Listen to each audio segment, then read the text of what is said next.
Hi everyone, this is KGO Vlogs, a Philippine reactor based here in Kingdom of Saudi Arabia, and welcome back to my channel. Agad-agad gawa natin yung reaction video, ang Instagram read natin sa kay Kim Pao. Pero unahin muna natin, we will do a reaction video sa photo shoot ni Kim Chiu sa kanyang 19 years as celebration sa showbiz. So ito yung Instagram post ni Kim Chiu na 2 days ago pa, at hindi nga pala talaga ako nakalike dito for today's video. Kasi nga on the spot reaction, hindi ko nga ginawa ng reaction video to. Nakita ko na nag-photoshoot siya, if I'm not mistaken, yun sa Showtime na binanggit na parang siya lang daw yung artista na nag-photoshoot. Actually talaga, alam mo, sa ginagawa ni Kim, while single siya ngayon parang for me it's an indication na parang gusto niya nang gawin lahat habang hindi pa sagi ang katawan niya, kasi baka manganak siya, magkapamilya siya in the near future, kaya ang gusto niya gawin niya na lahat ang gusto niya gawin. Same as sa sinabi ko nung napanood ko and ginawan ko ng reaction video, yung kanyang photoshoot, yung last birthday niya,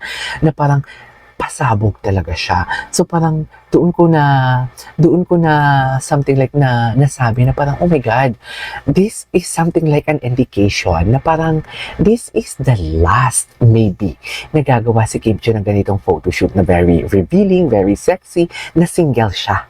Kaya tinodo niya na talaga. Pero hindi naman tayo sure dyan, di ba? Pero feeling ko papunta na talaga tayo dun eh. Charis!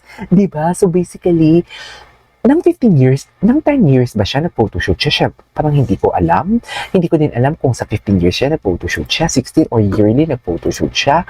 I don't know, wala tayong alam. Pero ngayong 19 years at kung andyan na talaga si Paulo sa buhay niya, doon din siya nagpo-photoshoot na parang alam mo yung, oh my God, this is a memory na dapat kong i-treasures, na parang habang hindi pa ako busy sa mga anak ko, kailangan ko nung gawin to and everything. What do you think? Yun lang yung nasa utak ko ha. Simula na nag-photoshoot siya doon sa birthday niya, na pumasok sa utak ko na, maybe this is the last birthday na single si Kim.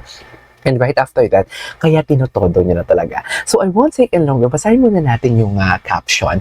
Like a phoenix, I rise again and again. No matter what life throws my way, I choose to stand tall and keep going. Today, I celebrate 19 years of love, challenges, growth, and endless support. Thank you for standing by me through it all. Here's to many more years of rising, dreaming, and sharing this journey together. Thank you, ABS-CBN fam. 19 years of gratitude. Happy anniversary. So, Phoenix pala ang kanyang peg dito. Ang ganda ng gown niya. Nang nakita ko to ngayon lang, kasi di ba sabi ko nga sa inyo na nalaman ko lang na may photoshoot siya doon sa Showtime. Ngayon, nang nakita ko ngayon to, nasabi ko talaga na si Kim Chiu pala, pumasok agad yung gown niya na gawa ni Francis Libiran, yung very prim and proper siya. Eto fierce. Si Kim Chiu pala talaga, hindi lang sa pag-arte, yung parang jack of all trades siya, yung tipong yung versatility niya pagdating siya umarte. Kahit pala sa photoshoot, kayang-kaya niyang islay. Revealing, sexy, hot ng birthday niya. Tapos, eto fierce na naman to siya. Diba? Fierce na naman ang atake niya dito. Kahit anong aura niya, kahit anong ayos niya, nabibigyan niya talaga ng justice. Mahal na mahal siya din ng camera. Hindi lang yung mga Kim Chiu fan or Kim Pao fan, kundi pati ang camera truly loves Kim Chiu. I love that. Anyways, tuloy natin to. Ito yung post na to, yung tipong masakit ang puson post po today sa video. Charis! Sino yung nag-photoshoot sa kanya? Ay, meron. Special thank you to Doki Dukay. Si Eugene David na naman. Masarap din to si Eugene eh.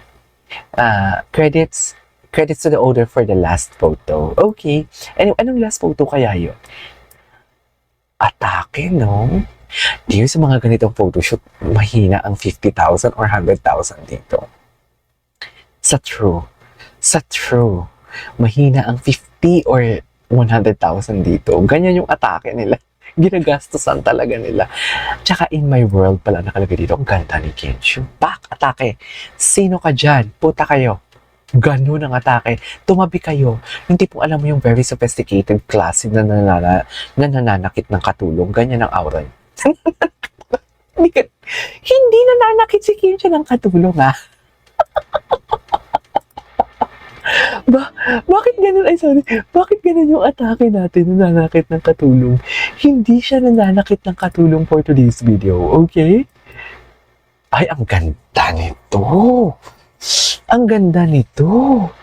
My God, para siyang, anong isda? Parang goldfish. Yung fish na yung marami sa likod. Basta yung gumaganon, parang sumasayaw. Ganun yung atake niya dito. Oh my God, ang ganda niya, man. My God.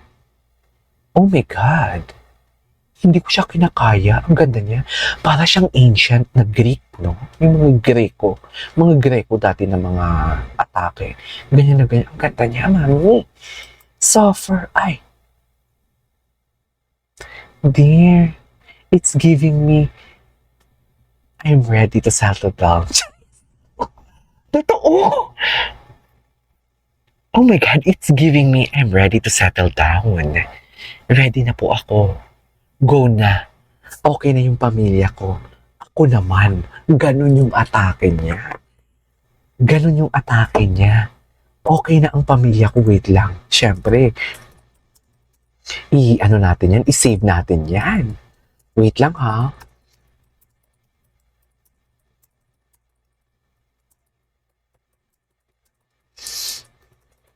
Loko, di ba? Ano pa? Ay, wait lang. Ano to? Okay. Pak-atake. Wala, nabasa ko lang habang nagtatype ako. Nabasa ko lang. Si yung Ilongga, bisexual pala siya. Love wins talaga. Beauty queen. Yung si Alexa May Brooks. Anyways, pak-atake. Diba? Diba? It's giving me ako naman. Diba? It's giving me ako naman talaga. Ay! Phone in. Ito yung nag-ano siya. Ang ganda ni Kim Chu Di. Ito, gandang-ganda talaga ako sa kanya. Ever since talaga. Anyways, tinan natin yung, may ano siya eh. Ito may video oh. Ay, ang ganda ng song. Wait. Okay. Wait. Thank you. Wait lang ha. Thank you. A thank you letter.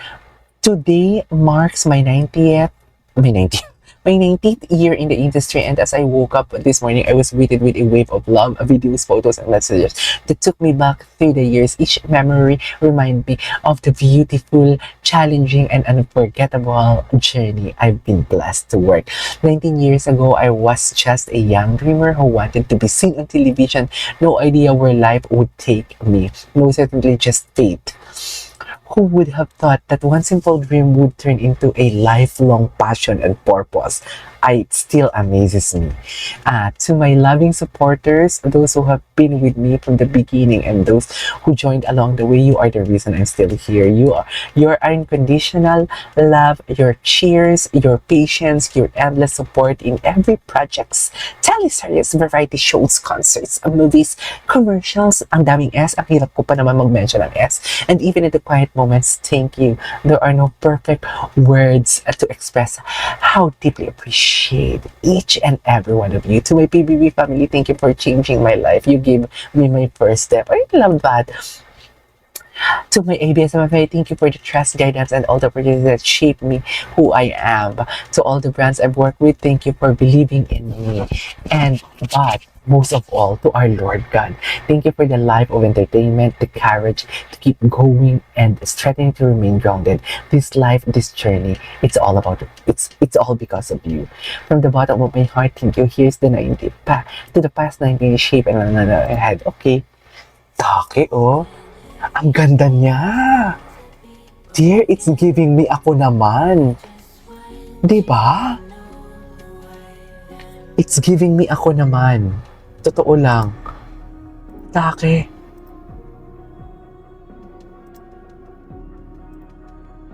Yan ang sinasabi ko. Atake si Kim Chu, no? Pak.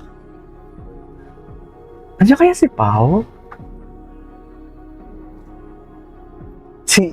Inaano niya na talaga. Ay, tapos na. Alright, there you go guys. That is all for today's video. From Kim Chu, this is Kim Vlogs, and see you in my next vlog. Bye!